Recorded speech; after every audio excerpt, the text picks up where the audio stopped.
Plusieurs portes semblent ouvrir sur l'œuvre de Jean-Marc Rochette et permettre de mieux la comprendre.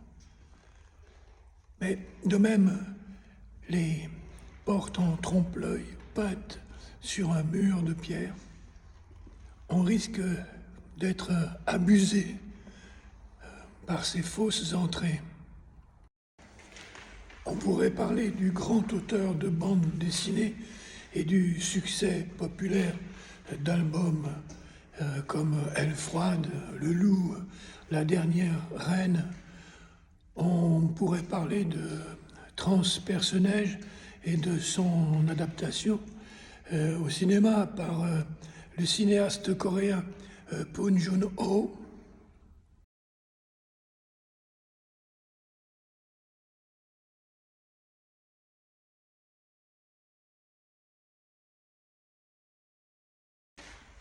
On pourrait parler aussi du Jean-Marc Rochette montagnard, lui qui faillit être guide de haute montagne et qui est revenu aujourd'hui vivre dans le giron de sa vallée de l'Oisans.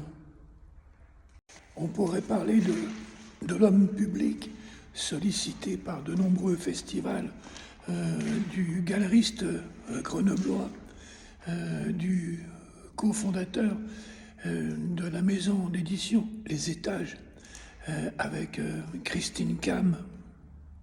Oui, on pourrait faire tout ça sans crainte de se tromper, car cet homme s'investit toujours totalement dans ce qu'il fait. Mais on risquerait, à force de vouloir être complet, de laisser échapper la seule personne qui intéresse aujourd'hui ma vidéo. Et cette personne, ce peintre immense, ne peut se laisser saisir par les complaisances d'un catalogue. Imaginez une petite gare de province, des gens attendent gentiment leur train, et puis tout à coup, un appel au micro, un train TGV qui va passer à 200 km/h. Certaines personnes reculent et d'autres restent dangereusement au bord du quai. Je suis resté dangereusement au bord du quai. J'ai vu de près la cinquantaine de tableaux de sa période berlinoise, et j'ai été pris par ce sentiment tout particulier que Kant appelle le sublime, celui qu'on éprouve devant une tempête, un séisme, un phénomène à la fois terrifiant et grandiose.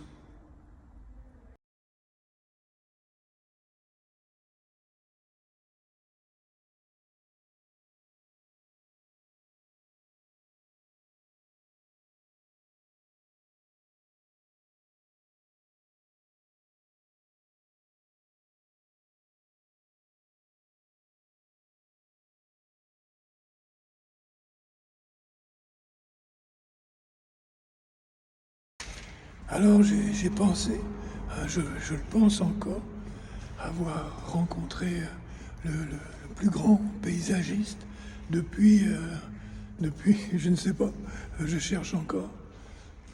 Alors j'ai mesuré la chance que j'avais eue de rencontrer un tel homme.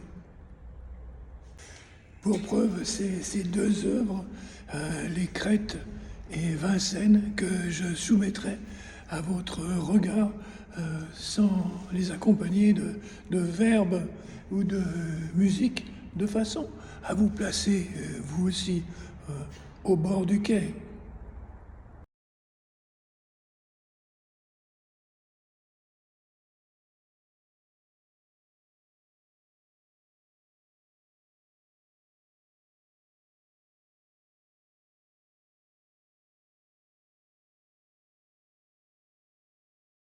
On comprend alors avec Rochette combien l'art peut être dangereux.